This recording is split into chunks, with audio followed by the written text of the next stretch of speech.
a monarchy, or a corrupt, tyrannical aristocracy is what George Mason predicted we'd get.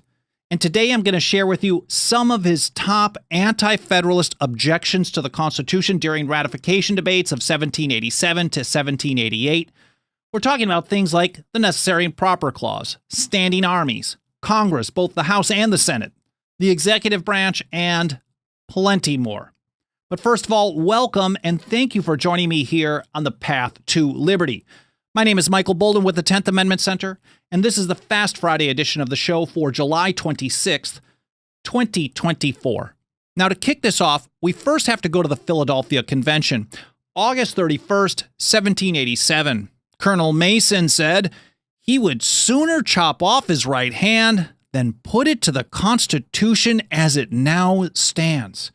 He was pretty upset with how things were going, especially near the end of the Philadelphia Convention. Pauline Maier, in her great article, The First Dissenters, noted that the same day he scribbled a list of objections to the Constitution for the Maryland delegates, hoping to enlist their support in fixing what was broken. Once that was done, as long as they made some changes, he said the system would be unexceptionable. In other words, not really have any major issues with it. Now, he started making some copies and handing it out to people. There's different accounts of this, but we know he mailed it to some people, like, for example, George Washington after the Philadelphia Convention. October 7th, 1787, he writes, "I take the liberty to enclose you my objections to the new constitution of government," which a little moderation and temper in the latter end of the convention might have removed. "You will readily observe that my objections are not numerous, the greater part of the enclosed paper containing reasonings upon the probable effects of the exceptional parts, though in my mind some of them are capital ones."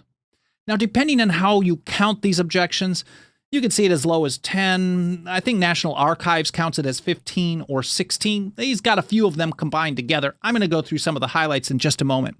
Now, these objections did end up getting printed and published pretty widely, even before he wanted that to ever happen. We're not sure if he ever did want that to happen.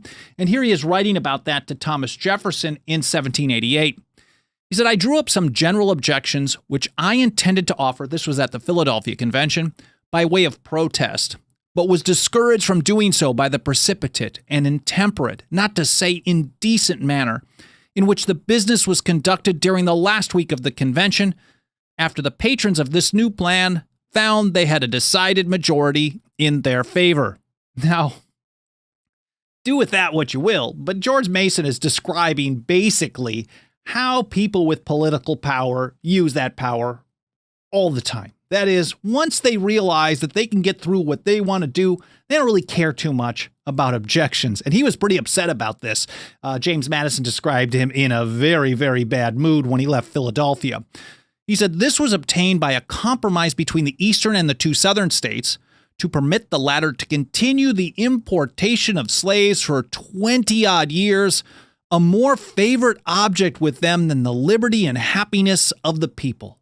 George Mason was very irritated by the deal that was made to make sure that Congress was banned from doing anything to prohibit the international slave trade until 1808. He said, "These objections of mine were first printed very incorrectly, without my approbation or privity, which laid me under some kind of necessity of publishing them afterwards myself." Now, Pauline Maier does describe Mason's objection to the international slave trade while he was at the Philadelphia Convention. He was actually discussing it there. She said he passionately condemned not only the slave trade, but slavery itself as an institution that retarded industry, discredited labor, and fostered tyrannical habits in owners. He considered it a moral evil and, quote, "Providence punishes national sins by national calamities." That was his prediction.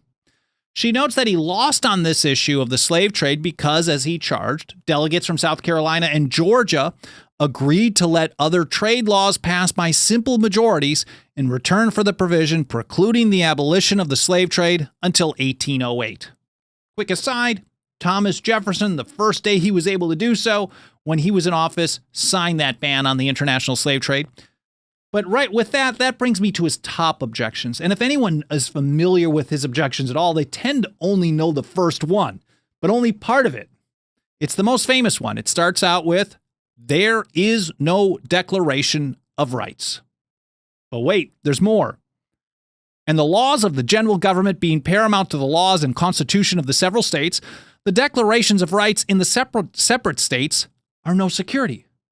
So obviously, he was not a big fan of the supremacy clause here either. Next up is the House of Representatives. He said, "In there is not the substance, but the shadow only of representation." Now, depending where you might find this online, some places say, it was originally going to be one in every 40,000 to 1 representative, and then they reduced it to 30,000, and so Mason was okay with that. That's incorrect.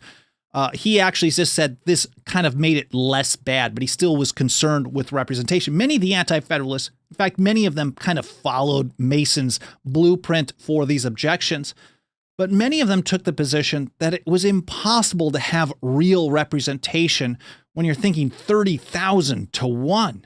Like, there's no way if you had 30,000 people to actually properly represent them. And so that's how he described it. This is just the shadow of representation. And he said this can never produce proper information in the legislature or inspire confidence in the people. The laws will therefore be generally made by men little concerned in and unacquainted with their effects and consequences. Man, that is a pretty good prediction right there. Pauline Maier points out that he took the position that senators had too much power, given that they were to be chosen by the state legislatures. We generally would think that the Anti-Federalist side were more in favor. Anti-Federalists and Federalists were terms of art. The Anti-Federalists actually wanted more federalism, more decentralization. And generally, we kind of ascribe things like the state legislatures choosing senators rather than popular elections of 17th Amendment and beyond. We usually associate the earlier ones with the Anti-Federalists, but not George Mason. He actually was concerned that because of this, they were not the representatives of the people or amenable to them. That was him on the Senate. He was not a fan of the necessary and proper clause as well, and I don't think anyone should be, but that's, I guess, your own take. He said this: "Under their own construction of the general clause at the end of the enumerated powers, the Congress may grant monopolies in trade and commerce, constitute new crimes, inflict unusual and severe punishments, and extend their powers as far as they shall think proper." Many on the Anti-Federalist side were warning that under this terminology, if you don't make it more clear, it's going to be very easy for people with power to determine that they think something is necessary and proper, so they're just going to do more and more and more. And I think this prediction really played out exactly what he was saying. He said, so that the state legislatures would then have no security for the powers now presumed to remain to them or to the people for their rights. Back to Pauline's article, she said, because the president had no constitutional counsel, Mason in his draft for the Virginia Constitution, even Benjamin Franklin's first proposal for the Articles of Confederation the year earlier in 1775, the Pennsylvania Constitution. This was a common view that the executive should be a council. Even if you have one dude at the top, you would still want to have 3 or 4 or 12 people in this governing council to wield the executive power. Because the president had no constitutional counsel, Mason said he would turn to minions and favorites, become a tool of the Senate, or receive advice from a council composed of executive department heads who would readily agree to oppressive measures to avoid inquiry into their own misconduct in office. He proposed a council of various members from different parts of the country, but this was rejected pretty early on in the Philadelphia Convention. He wasn't a fan of the vice president either. He thought it was unnecessary. He thought he should actually get a different job. He said this also is spurring that unnecessary officer, the vice president, who for want of other employment is made president of the Senate. I can think of a handful of vice presidents who should have had other jobs. Maybe all of them. That unnecessary officer, the vice president, all of them in my lifetime at least, who for want of other employment is made president of the Senate, thereby dangerously blending the executive and legislative powers, besides always giving to some one of the states an unnecessary and unjust preeminence over the others.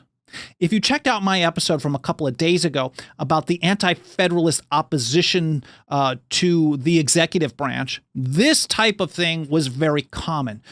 They very much were in favor of Montesquieu's recommendation from the spirit of the laws in 1748 of a complete separation, or at least that's how they read it, a complete separation of the legislative, executive, and judicial branches. And any kind of blending of it would end up leading to a situation where you have no liberty. So he's saying, like, look, when you have the vice president sitting as the president of the Senate, that means they're part of the legislative body, blending the two branches. And then on top of it, if it's a tie of senators, you're actually giving one of the states an extra member. And that's, to him, not cool. Now back to the international slave trade.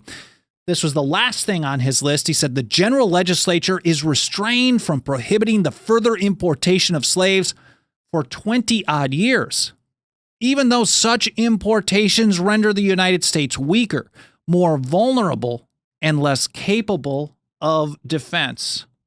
He also felt that the judiciary had too much power. Again, some blending of executive and legislative branch powers, primarily in the Senate. He wanted at least a declaration against the danger of standing armies in times of peace. And putting that all together, all these things that were missing or incorrect, he predicted this. This government will set out a moderate aristocracy. It is at present impossible to foresee whether it will, in its operation, produce a monarchy or a corrupt, tyrannical aristocracy. It will most probably vibrate some years between the two and then terminate in the one or the other. Pretty powerful stuff from George Mason. I hope you found this interesting. I hope it was educational. I think it's important to get these essential foundational principles out from various founders, Federalists and Anti-Federalists alike, whether it's Tench Coxe and James Madison, George Mason, Patrick Henry, Samuel Adams, John Hancock. We work hard every single day to try to reach and teach more people about the original legal meaning of the Constitution, the debates over it, so we can understand the warnings that people had as well. And nothing helps us do this work more than the financial faith and support of our members. If you got a couple of bucks of that dirty government fiat, please consider throwing it our way. Our membership program starts out at just $2 a month over at 10thamendmentcenter.com/members. We also have annual, 5-year, and lifetime options. Whatever you can afford to pitch in, I'd be very grateful for any consideration you can give to joining us today, but no pressure. If you want a few free, easy-peasy ways to help us spread the word, smashing the like button, leaving comments, especially in the archive, sharing, subscribing, getting notifications, reviews on Apple Podcasts or any other podcast platforms, all those things can help trigger the algorithms, especially of the mainstream platforms, and tell them to show us to more people. So I'm very grateful for your help. I'm very grateful for you spending some of your time with me today. Again, I hope you enjoyed this episode. Hope you have an awesome weekend, and I look forward to seeing you next week here on the path to liberty.